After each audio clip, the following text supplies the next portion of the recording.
మా YouTube channel Veerabhadra Rao మమ్మల్ని presents. Like, share, subscribe. పంచవటికి ఎవరెవరు చేరారు, చేరే ముందు ఏం జరిగింది? శుక్లాంబరధరం విష్ణుం శశివర్ణం చతుర్భుజం ప్రసన్నవదనం ఛాయేతు సర్వవిఘ్నోపశాంతయే. ఆపదాపహర్తారం ధాతారం సర్వసంపదాం లోకావిరామం శ్రీరామం భూయో భూయో నమామ్యహం. శ్రీరామ రామ రామేతి రమే రామే మనోరమే సహస్రనామ తత్తుల్యం రామనామవరానని. కూజంతం రామ రామేతి మధురం మధురాక్షరం ఆర్య కవితాశాఖం వందే వాల్మీకి కోకిలం. అందరికీ నమస్కారం. మా తల్లిదండ్రులకు నమస్కారం, మా గురువులకు నమస్కారాలు. ఈరోజు మన రామాయణంలో అరణ్యకాండలో 3వ భాగంలో తెలుసుకోవాల్సిన విషయం ఏంటంటే, శ్రీరాముడు, సీతారామ లక్ష్మణులు వీళ్ళందరూ కూడా పంచవటికి చేరుకున్నారు. ఎందుకు చేరుకున్నారు, ఆ చేరుకునే ముందు ఏం జరిగింది, ఆ తర్వాత ఏం జరిగింది, ఈ విషయాలన్నీ కూడా ఈరోజు వీడియోలో తెలుసుకున్నాం. మరి శ్రీరామచంద్రుడు, సీతాదేవి, లక్ష్మణుడు వీళ్ళందరూ కూడా విరాధుని యొక్క మాటను విని శరభంగ మహర్షి యొక్క ఆశ్రమానికి చేరుకున్నారు. వీళ్ళందరూ కూడా శరభంగ మహర్షి మహాతపస్వి, దైవ సాక్షాత్కారం పొందిన వాడైన అటువంటి శరభంగ మహర్షి ఎప్పుడు వస్తాడా శ్రీరాముడు అని చెప్పి ఎదురు చూస్తున్నాడు. ఇవి అందరూ కూడా శరభంగ మహర్షి ఆశ్రమానికి ప్రయాణం చేశారు. కొంతకాలం చేరుకున్నారు.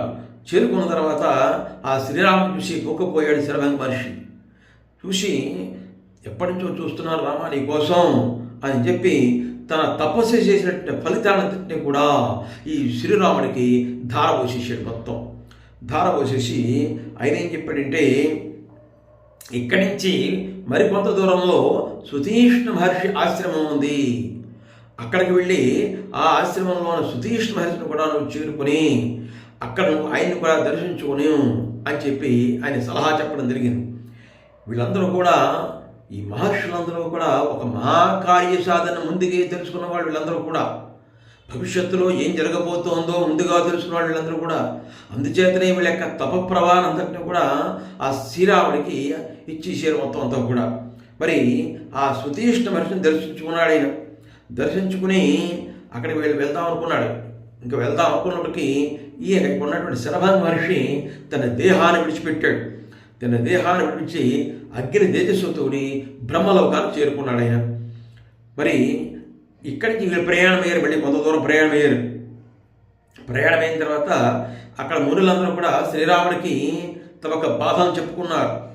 ఈ రాక్షసులందరూ కూడా ఈ మునుల మీద చేసే అకృత్యాలన్నీ కూడా విన్నాడు శ్రీరాముడు. ఈ రాక్షసుల చేతిలో బలైనటువంటి మునుల యొక్క కళేబరాలు చూపించారు.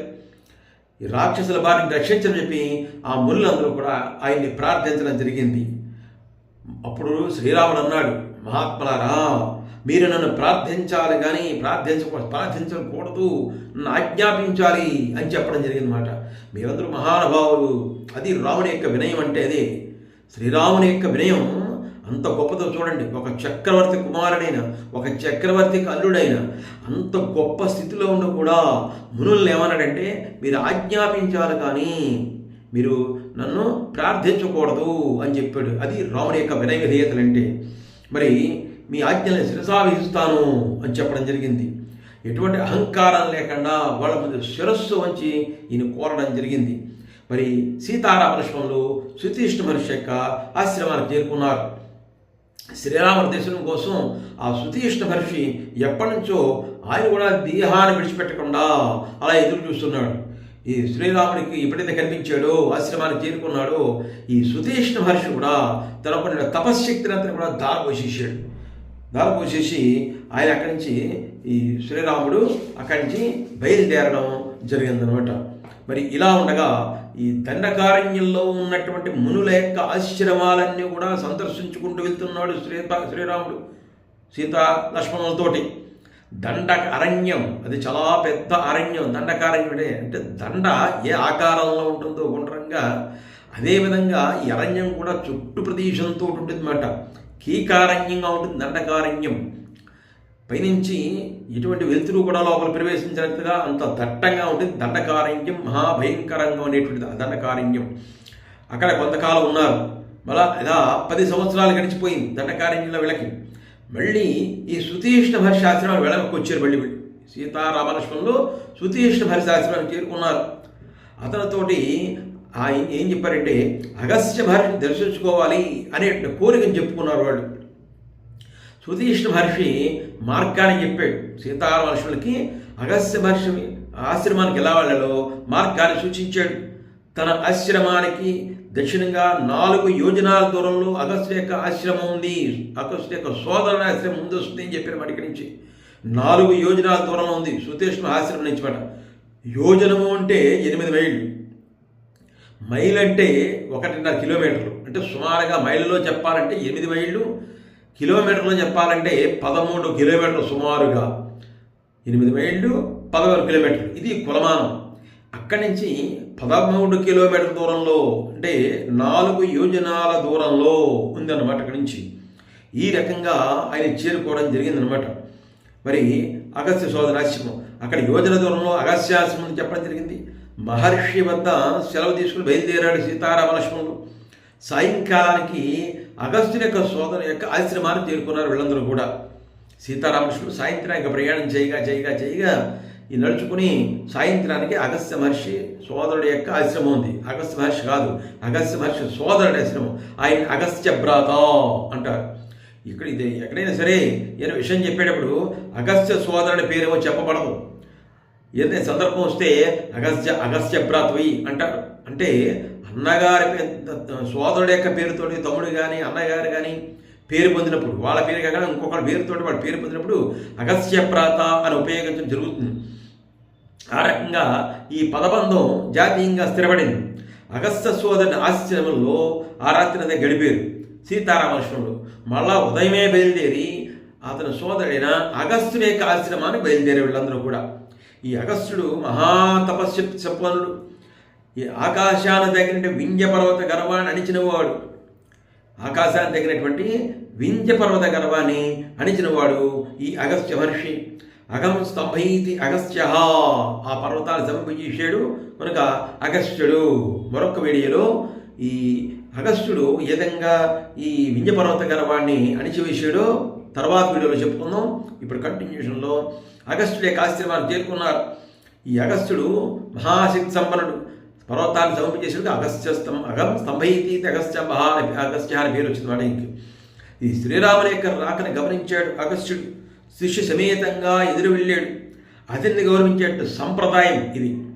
శ్రీరాముడు సీతా లక్ష్మణ సమేతుడై ఆ మహర్షికి పాదాభివందనం చేశాడు. చూడండి, చక్రవర్తి కుమారుడు, చక్రవర్తి కనుడైనప్పటికీ కూడా ఎటువంటి అహంకారము లేకుండా అగస్త్య మహర్షికి ఆశ్రమం చేరి ఆయన నమస్కారం చేశారు, పాదాభివందనం చేశారు.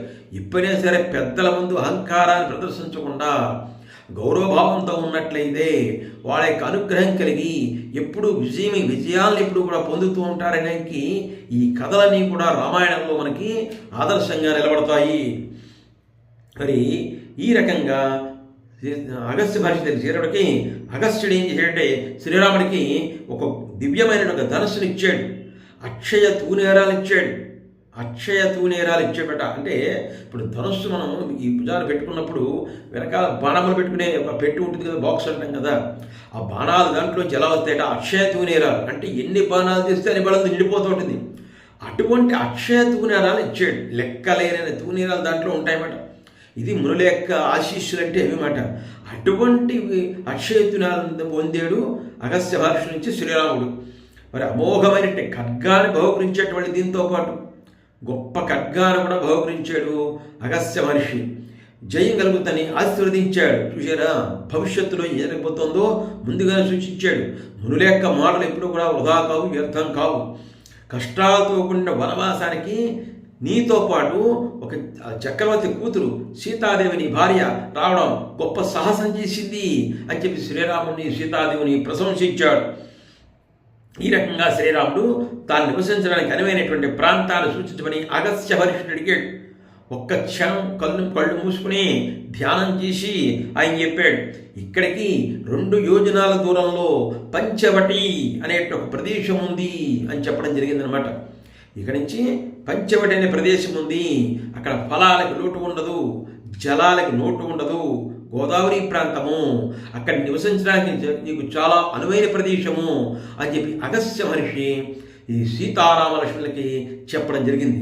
ఈ రకంగా పంచవటికి అక్కడి నుంచి ప్రయాణమయ్యారు వీళ్ళందరూ కూడా, అగస్త్య మహర్షి ఆశ్రమం నుంచి. మరి ఆ ప్రయాణం అయిన తర్వాత ఏం జరిగింది, తర్వాత ఎక్కడికి చేరారు, వీళ్ళకి ఎవరు కనిపించారు, వాళ్ళ చరిత్ర ఏమిటి, ఇదంతా కూడా మన తర్వాత వీడియోలో తెలుసుకుందాం. అందరికీ నమస్కారం. వీరభద్రరావు మమ్మల్ని ప్రెజెంట్స్ నా యూట్యూబ్ ఛానల్ని లైక్ చేయండి, షేర్ చేయండి, సబ్స్క్రైబ్ చేయండి. ఓం సాయిరామ్, ఓం నమః శివాయ. ధన్యవాదాలు. Thanks for watching. Like, share, subscribe. See my videos continuously.